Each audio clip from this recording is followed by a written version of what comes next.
గుంటూరులో జగన్ దీక్షకు అనుమతి నిరాకరణపై వైసీపీ నేత బొత్స స్పందించారు. ఆయన ఏమంటున్నారో లైవ్ చూద్దాం. తేవడానికి కృషి చేయాలని చెప్పని ప్రభుత్వమే ఒత్తిడి తేవడం చాలా సందర్భాల్లో జరిగింది. మొన్న శాసనసభలో ఇంతకుముందు ఢిల్లీ వెళ్ళి ప్రత్యక్షంగా కలవడం, తర్వాత రాష్ట్ర బంధు ద్వారా ప్రజల తాలూకా మనోభావాన్ని కూడా ప్రభుత్వానికి తెలియచెప్పడం, తదుపరి శాసనసభలో తీర్మానాన్ని ప్రవేశపెట్టి తీర్మానం ద్వారా అటు రాష్ట్ర కేంద్ర ప్రభుత్వాలకి చెప్పడం, ఇంకా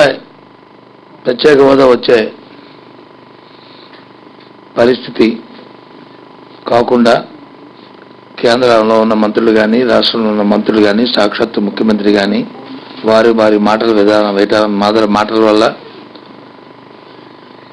ఇది సంజీవి కాదని ముఖ్యమంత్రిగా అనడం, మంత్రులు వచ్చి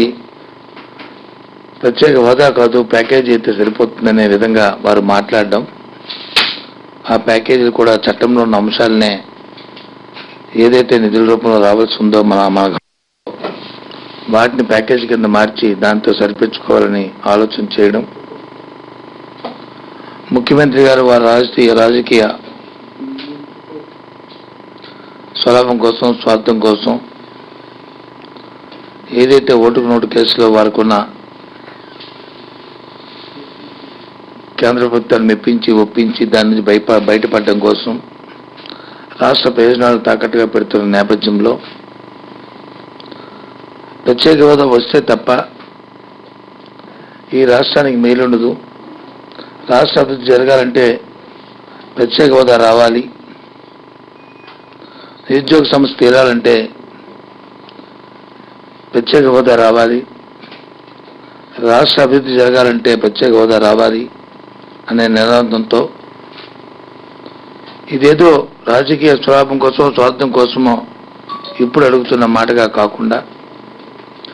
ఆనాటి రాష్ట్ర విభజన జరిగిన నేపథ్యంలో అప్పటి ప్రధానమంత్రి మన్మోహన్ సింగ్ గారు రాజ్యసభలో వారిచ్చిన హామీ, ఆ రోజు ప్రతిపక్షంగా ఉన్న భారతీయ జనతా పార్టీ అది 5 సంవత్సరాలు కాదు 10 సంవత్సరాలు ఇవ్వాలని చెప్పిన సందర్భం. మొన్న జరిగిన ఎన్నికల్లో 14 నెలల కిందట జరిగిన సాధారణ ఎన్నికల్లో అటు పార్లమెంట్ అభ్యర్థిగా ఉన్న నరేంద్ర మోడీ గారు కానీ ప్రధానమంత్రి అభ్యర్థిగా ఉన్న నరేంద్ర మోడీ గారు కానీ లేదు ఈ రాష్ట్రంలో ఇప్పుడు ముఖ్యమంత్రి అలాంటి ప్రతిపక్ష నాయకుడిగా ఉన్న చంద్రబాబు నాయుడు కానీ ఒకే వేదికపై నుంచి ఈ ప్రత్యేక హోదాని 10 సంవత్సరాల కాలం పాటు రాబోయే కాలంలో ఇస్తాము, ఈ రాష్ట్రాన్ని ఆదుకుంటామని చెప్పిన నేపథ్యంలో ఆ మాటలను నెరవేర్చమని చెప్పని రాష్ట్ర అభివృద్ధి కోసం, నిరుద్యోగ సమస్య నిర్మూలన కోసం, భావితరాల తాలూకా భవిష్యత్తు కోసం మరి జగన్మోహన్ రెడ్డి గారు అసెంబ్లీలో ఆయన మాట్లాడుతూ ఇది అనివార్యం, మనందరం కలిసి కేంద్రం ఒత్తిడి తీసుకొచ్చి ఇది నెరవేర్చాలని చెప్పినప్పుడు ఒకవేళ నెరవేర్చలేకపోతే ఈ నెల 20 అంటే 15 రోజుల తర్వాత కానీ మీరు చేయకపోతే నిరాదీక్ష చేస్తారని చెప్పిన సందర్భం. ఆ నేపథ్యంలో 25వ తేదీ వరకు లోపల కానీ ప్రత్యేక హోదా ఇవ్వకపోతే కేంద్రంగానే ప్రకటించిన 26వ తారీఖు నుంచి నిరవధిక నిరాదీక్ష చేస్తాను, అది రాష్ట్రం ముఖ్య పట్టణమైన గుంటూరులో మరి చేయడం జరుగుతుందని ఇప్పటికే ప్రకటించడం జరిగింది. ఈ విషయం రాష్ట్ర ప్రధానికానికి అందరికీ కూడా తెలుసు. ఆ నేపథ్యంలో మీ అందరం కూడా ఆశిస్తున్నాం 25 లోపల ప్రత్యేక హోదా వస్తుందని చెప్పి అనుకుంటున్నాం. కానీ రాజపక్షంలో 26 నిరాదీక్ష చేయడానికి గుంటూరులో స్థలాన్ని కూడా ఇప్పటికే చూడడం జరిగింది.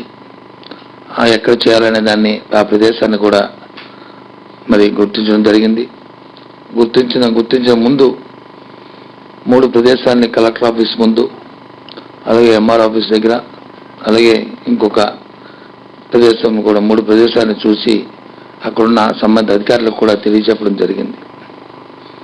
చెప్తే ఆ అధికారులందరూ కూడా దాన్ని అది కాదు, ఇక్కడ పబ్లిక్ ప్లేస్ ఇది, ఒక ప్రైవేట్ స్థలాన్ని ఏదైనా మీరు చూసుకోండి, ఆ ప్రైవేట్ స్థలంలో మీరు ఏర్పాటు చేయండి, దానివల్ల ఇబ్బంది ఉండదు, మీరు చేసుకుంటే బాగుంటుందని చెప్పి జిల్లా అధికారులు, ఎస్పీ తదితర అధికారులు చెప్పడం కూడా జరిగింది. ఆ నేపథ్యంలో రేపు 26వ తారీఖు నాడు దానికోసం నిరాదీక్ష చేయడానికి ఏసీ కళాశాల గ్రౌండ్ దగ్గర ఉన్న ఉల్ఫా గ్రౌండ్లో అది ప్రైవేట్గా స్థలం, అది ఆ ప్రదేశం. దాన్ని ఆ కాలేజీ నుంచి ఎప్పుడు కూడా అక్కడ ఎగ్జిబిషన్స్కి వాటిని మరి అద్దెకిస్తూ అక్కడ ఎగ్జిబిషన్లు జరుగుతుంటే పెద్ద ఎత్తున ఆ ప్రదేశాన్ని వారి దగ్గర నుంచి అనుమతి తీసుకొని, లీజుకు తీసుకొని, సంబంధిత ఏదైతే రుసుము ఉంటుందో రుసుము కూడా చెల్లించి, దాని పక్కనే ఇంకొక దూరంలో మరి ఇంకొక ప్రదేశం ఉంటే దాన్ని పార్కింగ్ స్థలాన్ని కూడా చేసి, ఈ రెండింటినీ కూడా తయారు చేసి ప్రత్యక్షంగా మరి నేను, నాతో పాటు గౌరవ ఎమ్మెల్సీ గారు ఉమ్మారెడ్డి వెంకటేశ్వర గారు, ఆ జిల్లా అధ్యక్షులు, నగర అధ్యక్షుడు అందరం కలిసి, ఎమ్మెల్యేలు, ఒక ఎక్స్ఎమ్మెల్యే అందరం కలిసి జిల్లా ఎస్పీ గారిని కూడా కలవడం జరిగింది. కలిసి పర్మిషన్ కూడా ఇవ్వమని దీనికి ఈ విషయం వారికి చెప్పి, ఆయన ప్రతిపక్ష నాయకుడు, ప్రజానాయకుడు కాబట్టి నిరాదీక్ష చేస్తున్న సమయంలో మీరందరూ కూడా మీరు తగిన రక్షణ కల్పించమని వారిని కూడా కోరడం జరిగింది. దానిపైన వారు తప్పకుండా మా రక్షణ మేము ఇస్తాం, ఎన్ని రోజులు జరుగుతుంది, ఏమవుతుంది అని